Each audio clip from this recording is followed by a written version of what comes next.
It was a beautiful day for a cave exploration, or so thought the group of 5 thrill-seekers who had come together for this adventure. They had planned this trip for months, researching the best caves to visit, gathering the necessary gear and making sure they had the right skills. They were confident they were ready for anything the caves could throw at them. The entrance of the cave was impressive, with towering walls and a sense of adventure lurking in the shadows. But as they delved deeper into the twisting, cramped passageways, the mood shifted from excitement to fear. The claustrophobic walls seemed to close in on them, and the small pockets of light from their flashlights only emphasized the darkness that surrounded them. The group of 5 was getting deeper into the cave, and things were going wrong. One of the members of the group, Sarah, was especially feeling the tight spaces. She was extremely claustrophobic and had only agreed to come on this trip because her friends had convinced her it would be a great experience. But now, as the walls seemed to be closing in on her, she was regretting her decision. Her heart was racing, and she was starting to feel lightheaded. Her friends noticed she was getting increasingly panicked and tried to reassure her, but their words only seemed to make her more scared. The group was now walking single file, and Sarah was bringing up the rear. Suddenly, she stopped and refused to move any further. "I can't do this," she said, her voice shaking. "I can't keep going. I need to get out of here." Her friends tried to calm her down, but she was beyond reason. She started to scramble back the way they had come, but in her haste, she knocked over a pile of rocks. The rocks clattered loudly, echoing through the caverns, and Sarah let out a scream. The rest of the group was now in full panic mode. They tried to reach out to Sarah, but she was too far gone.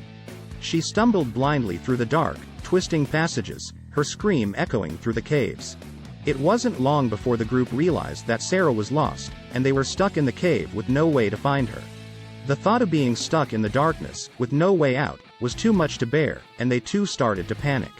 As they stumbled blindly through the dark, twisting passages, they heard strange noises echoing through the caves. It sounded like the screeches of some unearthly creature, and it was getting closer.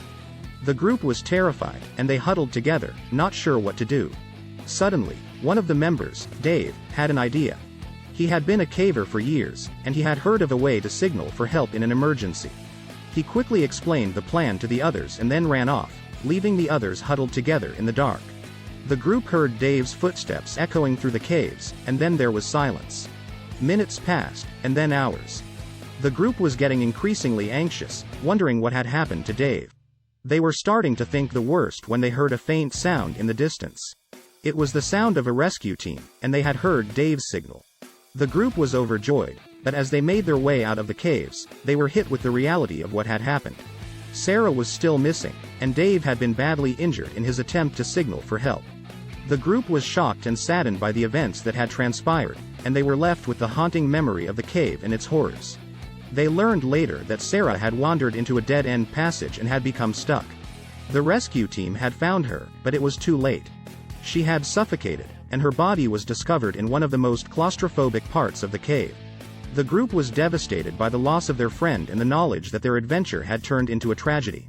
The experience in the cave left a lasting impact on the group. They had gone in seeking excitement and adventure, but they came out with a newfound respect for the dangers of cave exploring. They never forgot the horrors they faced in the Cave of Nightmares and the lessons they learned. For years, they told the story of their experience to anyone who would listen, hoping to warn others of the dangers of cave exploring. They wanted to ensure that no one else would have to endure the same terror and tragedy that they had. The Cave of Nightmares had become a cautionary tale, a reminder that sometimes the greatest adventures can go wrong in the most unexpected ways. In the end, the group found solace in the fact that they had made it out alive and that they had learned from their experience. They had faced their fears and come out stronger for it. They would never forget the Cave of Nightmares, but they would also never forget the bravery and resilience they had shown in the face of its horrors.